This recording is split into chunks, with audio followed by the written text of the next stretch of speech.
Hi, I'm John Green, and this is Crash Course U.S. History. Now, Stan, that's not going to work, actually. I mean, we're talking about the 16th century today when this was neither united nor states. By the way, this globe reflects the fact that I believe that Alaskan statehood is illegitimate. In fact, we're going to call this whole show U.S. History, but inevitably it's going to involve other parts of the world, and also, not to brag, a small part of the moon. Sorry, we can be a little bit self-aggrandizing sometimes here in America. So to begin U.S. history, we're not going to talk about the United States or this guy. We're going to talk about the people who lived here before any Europeans showed up.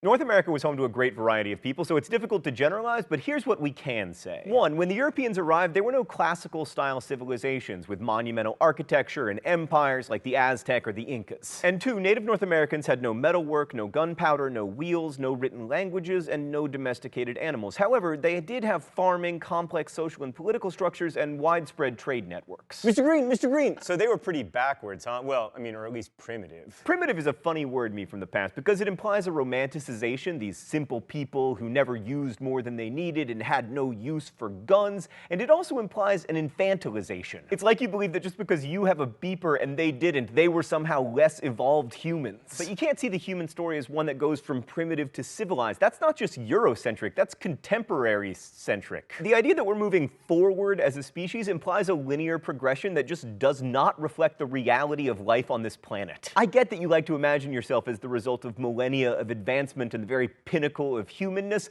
but from where I'm sitting, that worldview is a lot more backwards than living without the wheel. So no one knows exactly how many people lived in North America before the Europeans got here. Some estimates are as high as 75 million, but in the present U.S. borders, the guesses are between 2 and 10 million. And like other Native Americans, their populations were decimated by diseases such as smallpox and influenza. Actually, it was much worse than decimation. As many of you have pointed out, decimation means 1 in 10. This was much worse than that. It was closer maybe to 8 in 10, which would be an octodecimation. So there had been civilizations in North America, but they peaked before the Europeans arrived. The Zuni and Hopi civilization, round about here, peaked about 1200 CE. They had large multiple family dwellings in canyons, which they probably left because of drought. Crash Course World History fans will remember that environmental degradation often causes the decline of civilizations. I'm looking at you, Indus Valley, and also you, entire future Earth. But complex civilizations weren't the rule in North America, and now we're about to begin generalizing. A bad habit historians have, partly because there's a limited historical record, but also because Eurocentric historians have a bad habit of primitivizing and simplifying others. So I want to underscore that there was huge diversity in the pre-Columbus American experience, and that talking about someone who lived here in 1000 BCE and talking about someone who lived here 2,000 years later is just inherently problematic.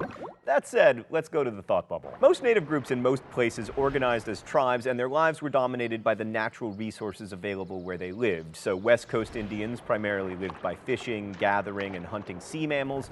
Great Plains Indians were often buffalo hunters. These tribal bands often united into loose confederacies or leagues, the best known of which was probably the Iroquois Confederacy, also called the Great League of Peace. This was kind of like an upstate New York version of NATO, but without nuclear weapons or the incessant international meddling or Latvians. Okay, it was nothing like NATO, actually.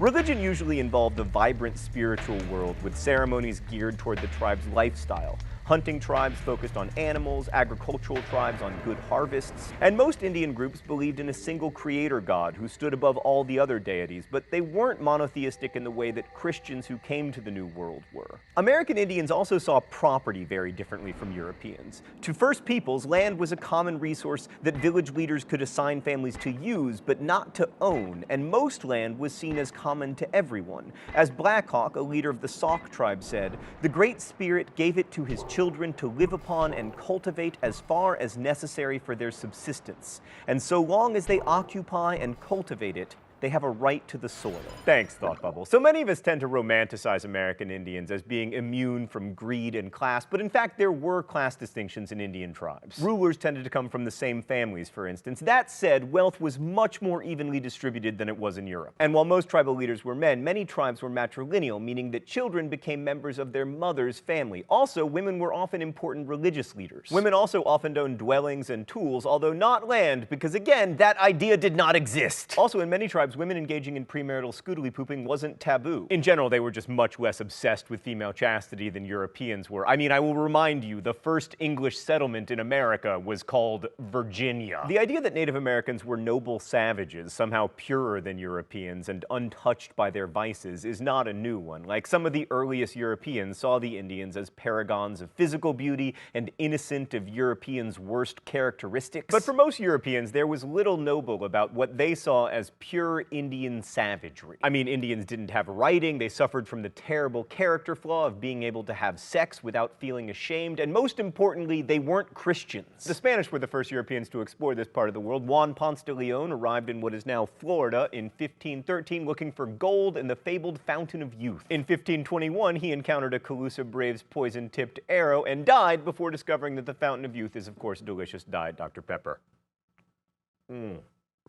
Oh, I can taste all 23 flavors. There were many more Spanish explorers in the first half of the 16th century, including one Alvar Núñez Cabeza de Vaca, who wandered through the American Southwest looking for gold, which I mention entirely because I think that guy's last name means cowhead. Of course, none of these people found any gold, but they did make later European colonization easier by bringing over the microbes that wiped out most native populations. So the Spanish wanted to colonize Florida to set up military bases to thwart the pirates who preyed on silver-laden Spanish galleons coming out of Mexico. But Spanish missionaries also came over hoping to convert local native populations. This, of course, worked out magnificently. Just kidding, it went terribly, and many of the missions were destroyed by an uprising of Gual Indians in 1597, and I will remind you, mispronouncing things is my thing. In general, colonizing Florida sucked because it was hot and mosquito-y. Spain was much more successful at colonizing the American Southwest. In 1610, Spain established its first permanent settlement in the Southwest at Santa Fe, New Mexico, and you couldn't really say that it flourished since Santa Fe's population never got much above 3,000, but it had a great small-town feel. And New Mexico is really important because it's the site of the first large-scale uprising by Native Americans against Europeans. I mean, the native people, who the Spanish called Pueblos, had seen their fortunes decline significantly since the arrival of Europeans. How much decline? Well, between 1600 and 1680, their population went from about 60,000 to about 17,000. Also, the Franciscan friars who came to convert the indigenous people became increasingly militant about stamping out all native religion. The Spanish Inquisition just wasn't very keen on the kind of cultural blending that made early conversion efforts successful. So while the Spanish saw all the Pueblos as one people, they also knew there were tribal differences that made it difficult for the Indians to unite and rise up against the Spanish. But nothing unites like a common enemy, and in 1680, a religious leader named Pope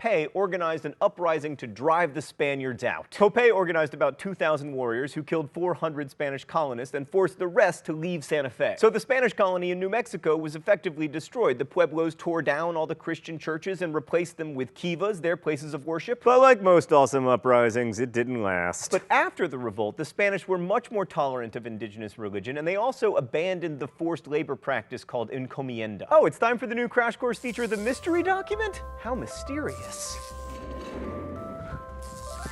The rules here are simple. I read and attempt to identify the mystery document. If I am right, I do not get shocked by this shock pen, and if I am wrong, I do. Okay, what do we have here?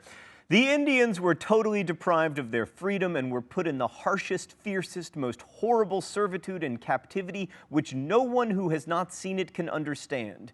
Even beasts enjoy more freedom when they are allowed to graze in the fields, but our Spaniards gave no such opportunity to Indians and truly considered them perpetual slaves. I sometimes came upon dead bodies on my way, and upon others who were grasping and moaning in their death agony, repeating, "Hungry, hungry." And this was the freedom, the good treatment, and the Christianity the Indians received.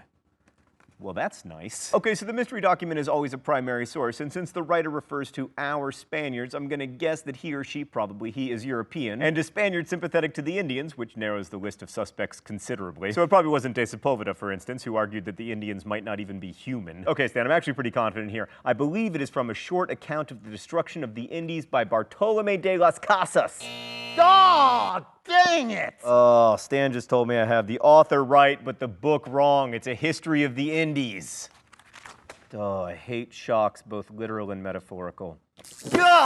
So we focused a lot on the brutality of the Spanish toward the Indians, but at least one Spaniard, de las Casas, recognized that his countrymen were terrible. This realization is a good thing, obviously, but it leads us to one of the big problems when it comes to studying this time and place. The Black Legend is the tale that the Spanish unleashed unspeakable cruelty on the Indians. Now, that tale is true, but that idea was used by later settlers, especially the English, to justify their own settlements. Like, part of the reason they needed to expand their empire was to save the Indians from the awful Spanish. But were the English so much better? Yeah, probably not. As we mentioned at the beginning of today's episode, American Indians didn't have writing, so we don't have records of their perspective. Now, some Europeans, like De las Casas, were critical of the Spaniards, but most considered the Indians heathens and implied, or even outright said, that they deserved whatever horrible things befell them. So at the beginning of our series, I want to point out something that we need to remember throughout. One of the great things about American history is that we have a lot of written sources. This is the advantage of the US coming onto the scene so late in the game, historically speaking. But every story we hear comes from a certain point of view, and we always need to remember who is speaking, why they are speaking, and especially which voices go unheard